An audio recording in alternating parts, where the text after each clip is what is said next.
Vandamálið þetta. Fyrir neðan eldiskvíar, til dæmis í þorskeldi, safnast fóðurleifar og úrgangur á botninn.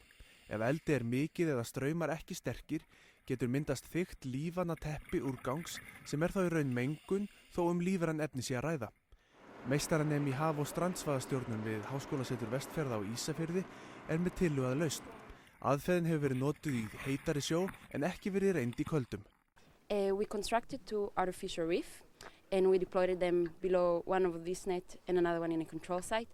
And what we're measuring if it track enough organism and those organisms eating the remains of the feedings.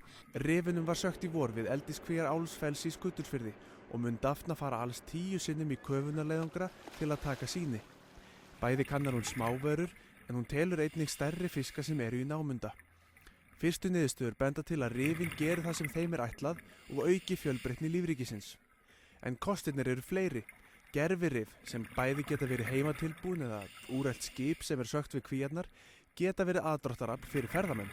You can even use it as an ecotourism to attract divers to come and see the reef below the nets. They're pretty neat.